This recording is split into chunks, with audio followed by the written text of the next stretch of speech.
Salam alaikum chers élèves, aujourd'hui nous allons aborder une nouvelle notion qui se nomme l'État. Et donc comme vous le savez, l'État c'est dans la partie qui est intitulée « Le vivre ensemble ». Et l'État s'est défini comme l'ensemble des autorités politiques, administratives, législatives, juridiques, économiques et même militaires. Donc l'État, c'est une instance qui dirige la société.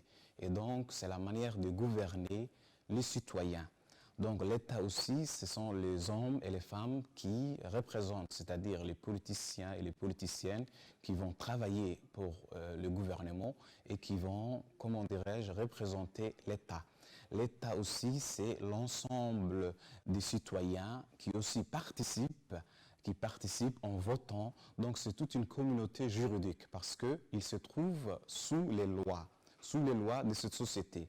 Donc l'État, comme nous avons dit, a plusieurs caractéristiques. Il y a les drapeaux, il y a les territoires, il y a l'emblème, il y a l'hymne national.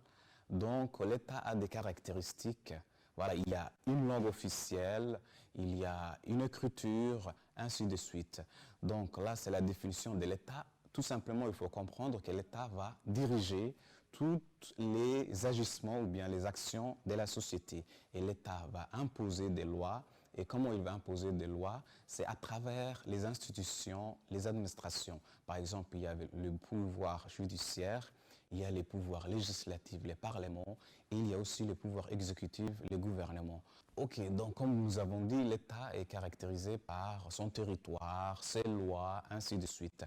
Et donc nous allons voir l'origine de l'État. Nous allons voir l'origine de l'État, comme nous avons vu dans la notion société et politique. Il y a deux thèses qui s'opposent. Il y a Rousseau et Hobbes qui vont dire que l'État est artificiel, c'est-à-dire la construction de l'État est artificielle. Il vient d'un contrat, mais ce n'est pas quelque chose qui est naturel, ce n'est pas une élaboration naturelle. Donc là, c'est Rousseau et Hobbes. Et après, nous allons voir d'autres philosophes comme Aristote et Hegel qui disent que l'État, il émerge naturellement de la famille, c'est une évolution naturelle de la famille, et donc l'État, il n'est pas fondé sur un contrat, mais c'est naturel. C'est les familles qui vont se développer et c'est les familles qui vont faire des villages, ainsi de suite. Et même normalement dans la culture, comme vous le voyez, il y a un chef de famille, il y a un chef de village, il y a un ougas ou bien un sultan. Donc comme vous le voyez, nous avons naturellement l'État.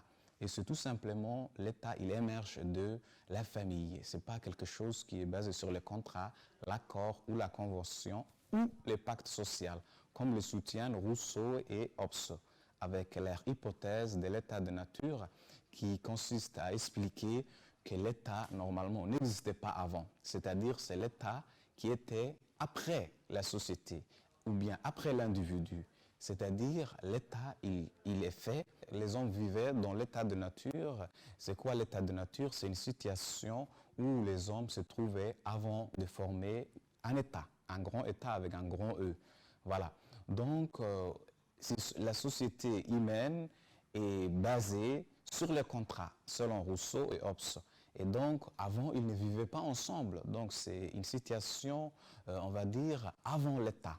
Voilà, qui est a priori, et donc ils disent que l'État, c'est une acquisition, c'est-à-dire nous avons décidé de faire un État parce que selon Rousseau, la situation de l'être humain était insupportable parce qu'il va rester dans l'état de nature stupide, il ne va pas développer ses facultés intellectuelles, il ne va pas développer ses facultés, comment dirais-je, on va dire psychologiques, et économiques, matérielles.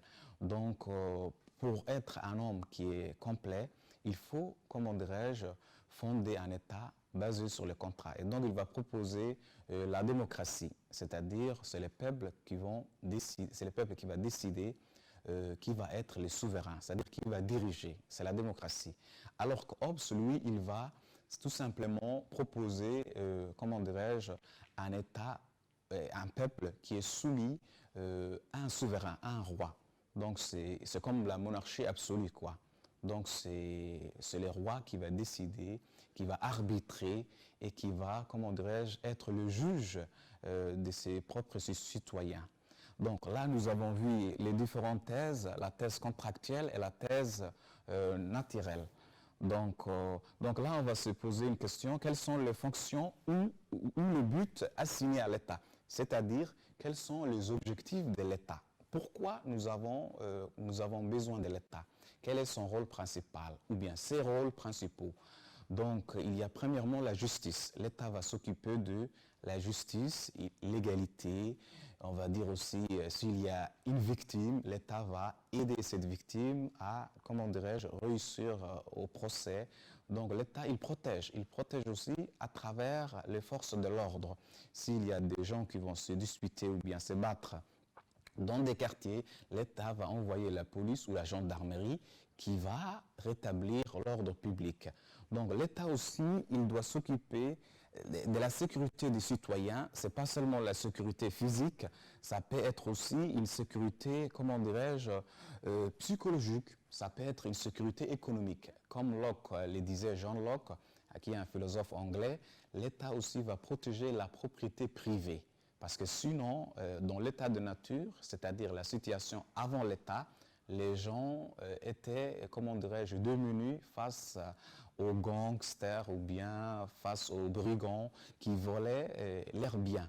Donc l'État va protéger les biens des citoyens. Voilà. Donc après, l'État a pour fonction économique, voilà, assurer le bon fonctionnement économique, comme je l'ai dit tout à l'heure.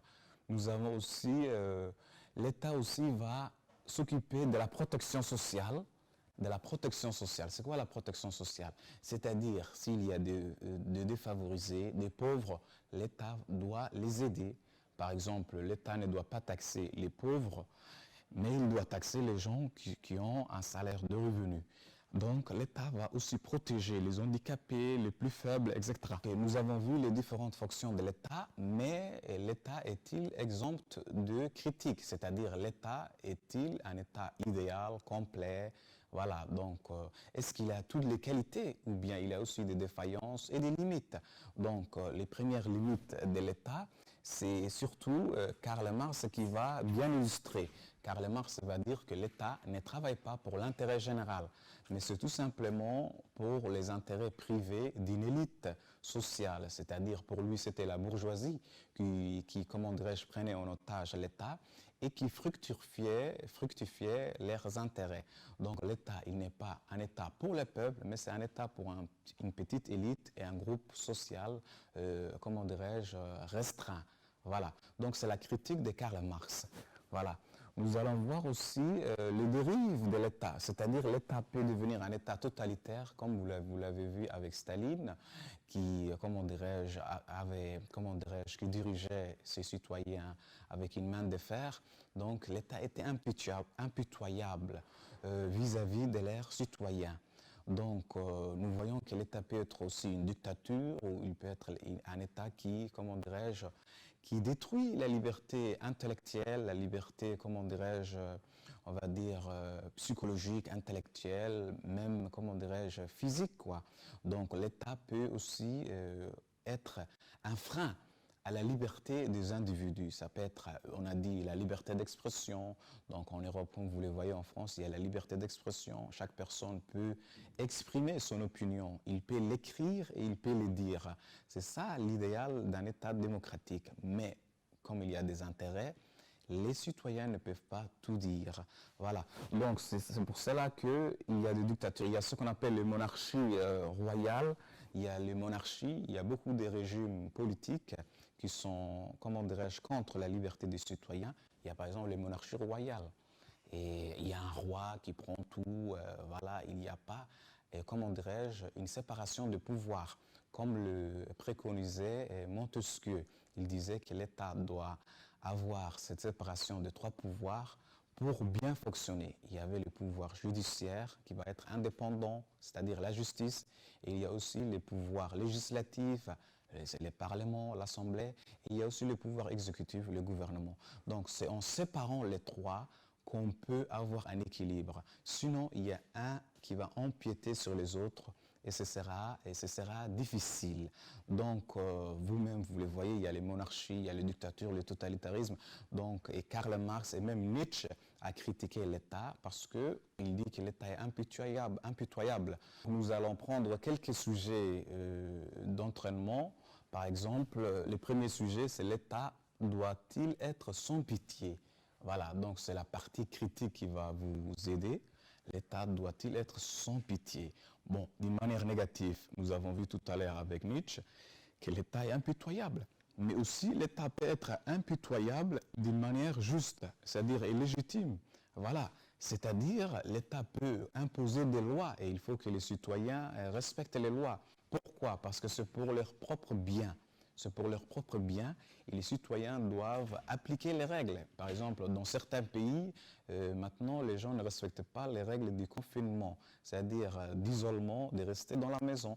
Et après, qu'est-ce qui se passe? Il y a les maladies et il y a beaucoup de morts. Donc l'État travaille pour notre intérêt général, c'est-à-dire pour nous sauver. Voilà, collectivement. Donc, dans le premier axe, comme vous le voyez, l'État doit être sans pitié pour appliquer les lois. Voilà. Et après, la deuxième partie, l'État ne doit pas être aveugle, c'est-à-dire il y a des gens qui sont faibles, il y a des gens qui sont pauvres, et l'État doit voir, comment dirais-je, doit être équitable. C'est quoi équitable? C'est-à-dire il va aider les plus défavorisés, les plus faibles. Ce ne sera pas un État qui impose la loi d'une manière aveugle, c'est-à-dire d'une manière générale. Il y a des cas particuliers. Il y a des enfants, par exemple, qui ne voient pas bien. Il y a des enfants qui sont sourds. Il y a des enfants handicapés. Est-ce que l'État doit imposer les mêmes règles pour tous les enfants d'un pays? C'est impossible. Voilà, c'est impossible. Il faut, par exemple, créer de classes spécialisées. Le ministre qui concerne cela, l'éducation, doit créer de salles spécialisées, par exemple. Voilà.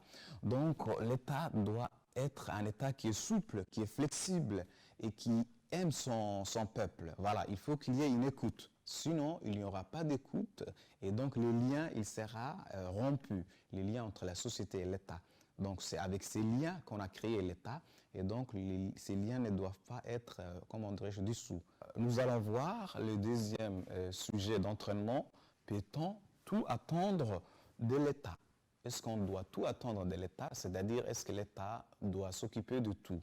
Donc, par exemple, l'État doit, comment dirais-je, aider les plus pauvres, comme nous avons dit. L'État doit s'occuper de la justice, de l'égalité, c'est-à-dire tous les gens doivent être égaux devant la loi.